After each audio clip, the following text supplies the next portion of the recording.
All right, so you want to know what's really going on with Tesla's full self-driving? Yeah, sounds like it.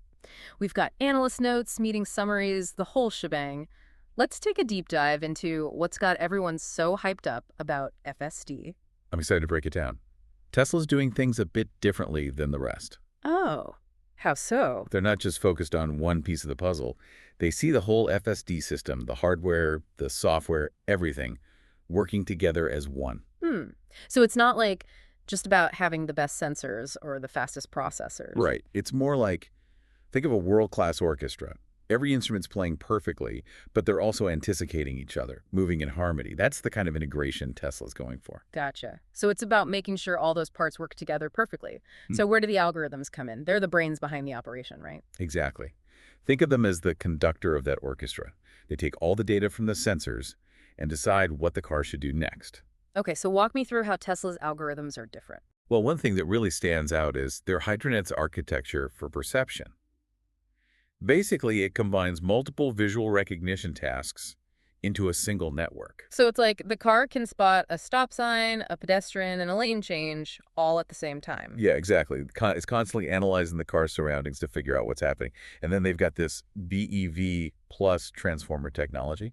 BEV what now? That's a new one. It's complicated, but think of it like this. The car sees everything in 3D, like in a video game, and understands how all the objects relate to each other. So it's not just seeing, it's actually understanding the whole scene. Right, and that's just perception.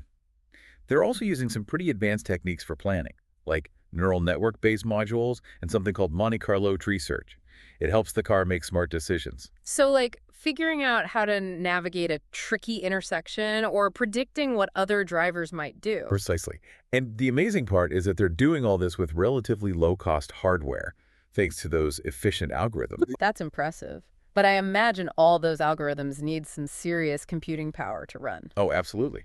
That's where their Dojo supercomputer comes into play. Yeah, Dojo. I've heard that name thrown around. Why is it such a game changer? Well, think about training those AI models. You need to analyze millions of images in driving scenarios. It takes a crazy amount of power, which is a bottleneck for most self-driving companies. So they basically built their own supercomputer just for this. Yeah, they did. And the key to it all is their D1 chip. It's designed with this in-memory computing architecture so it can process information super fast. I'm sensing a theme here with Tesla. They like to do things their own way. They do.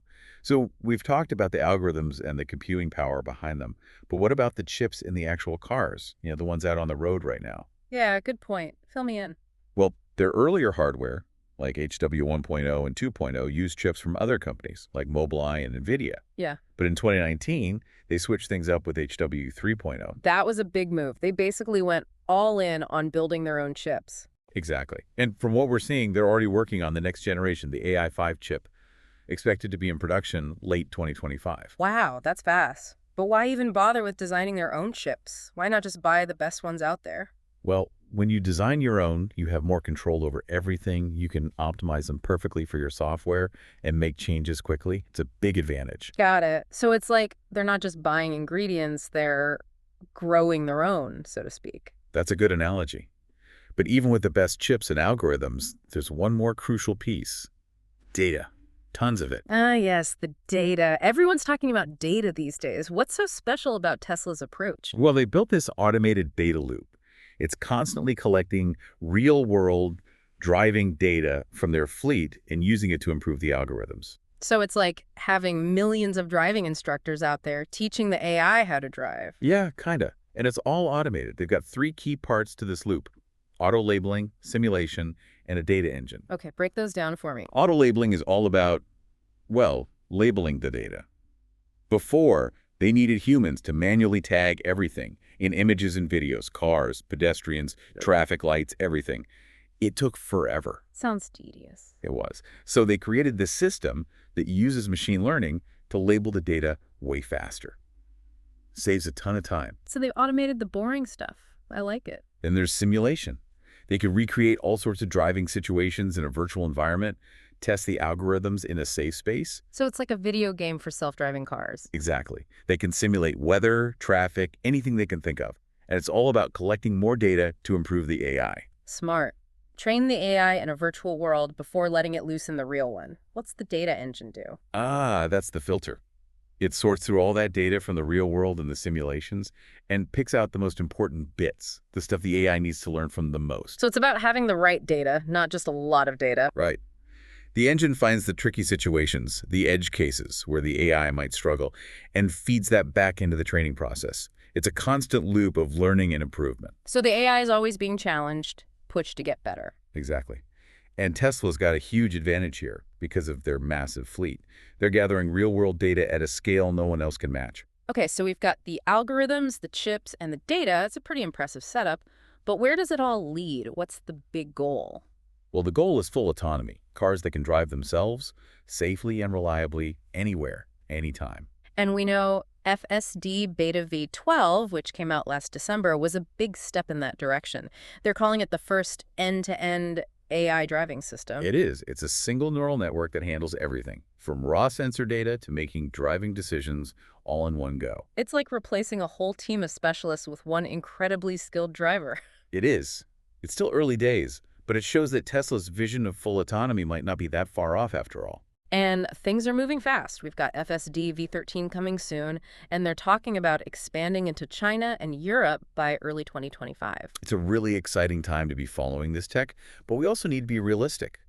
Full self-driving is a huge challenge. It's going to take time. Right. It's not going to be smooth sailing all the way to full autonomy. Exactly. And there are some big questions we need to answer along the way.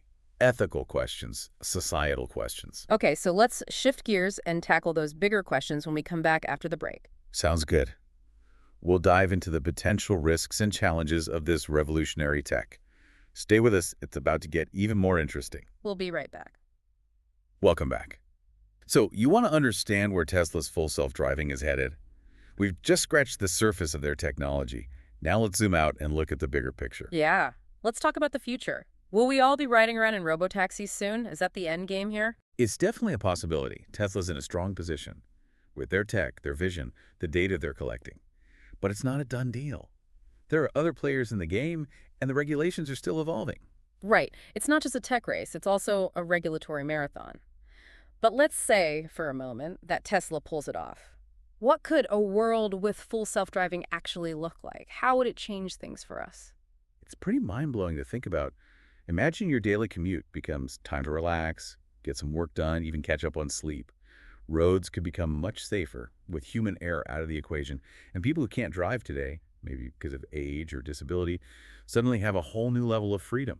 It's like science fiction becoming reality. And these documents hint at some interesting investment opportunities that could emerge as this technology takes off. Absolutely. The report mentions some companies that are already making waves in the intelligent driving space. Companies like Yushi, WA, Samate, Chiribora, they're developing the core tech. The sensors, the software, the brains of the operation. So if you're looking to invest in the self-driving revolution, those are some names to watch.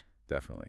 And it's not just about the cars themselves. There are also companies like Kushi, Aval, and Wotero focusing on the intelligent cockpit, the experience you have inside the car. Which is going to become a lot more important when you're not the one driving. Exactly.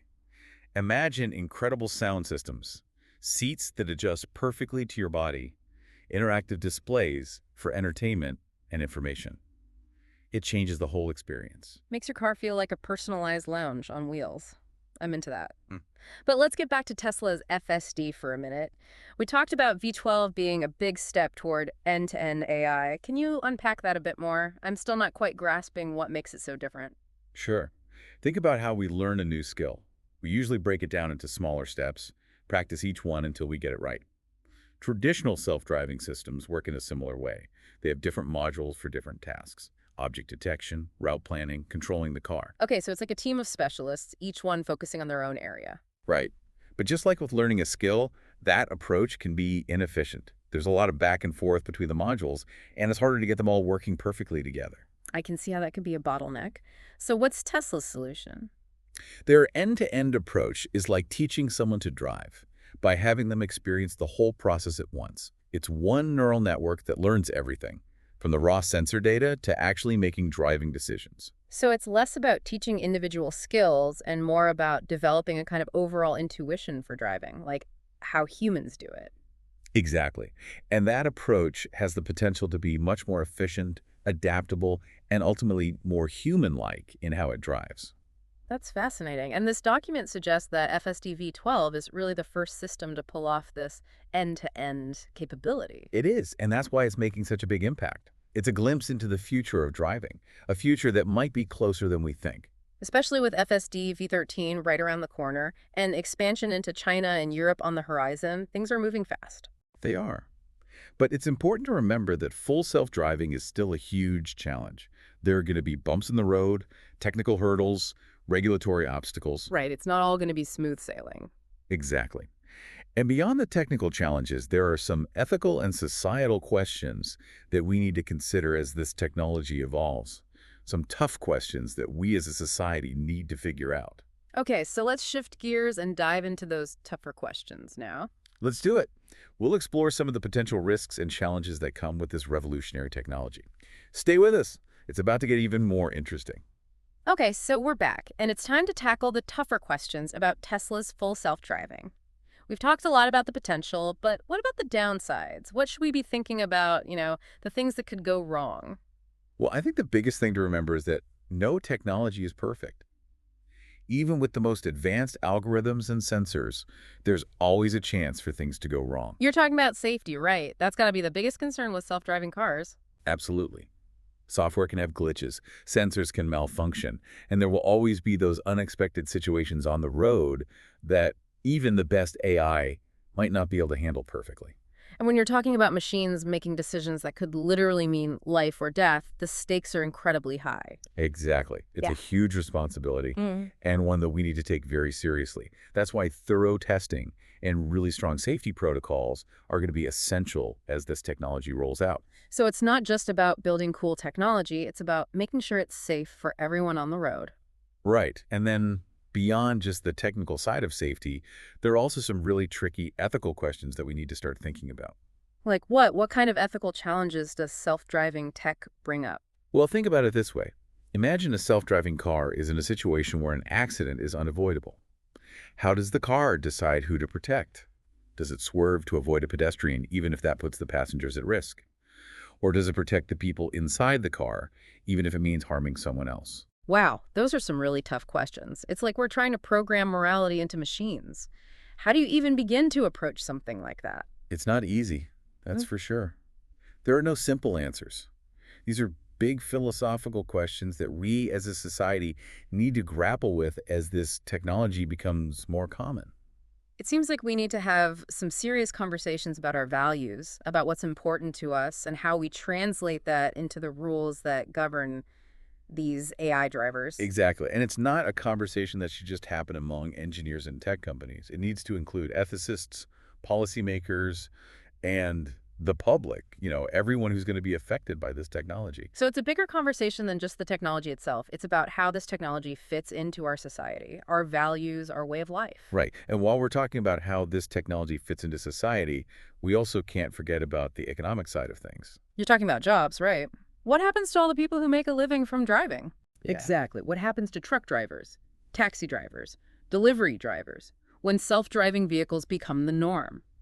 There's a very real chance that those jobs could be displaced, automated away. It's the kind of question that comes up every time there's a major technological shift. How do we adapt?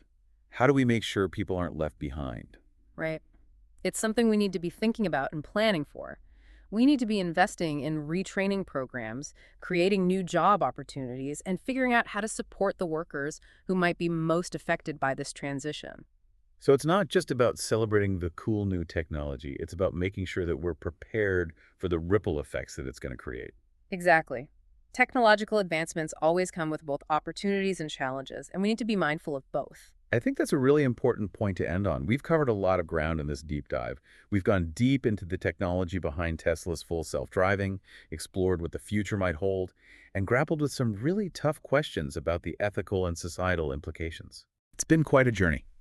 And I hope you've all come away with a better understanding of what's at stake as this technology continues to develop. So as we wrap things up, I want to leave you with this thought. Imagine a world where self-driving cars are everywhere, not just a novelty, but a normal part of everyday life. How would that change your life? How would it change your community? How would it change the way we design our cities, our infrastructure, everything? It's a big question, and one that's worth thinking about. The future of transportation is being written right now, and we're all part of that story. So stay curious, keep asking questions, and as always, thanks for joining us for this deep dive into the future of driving. We'll see you next week.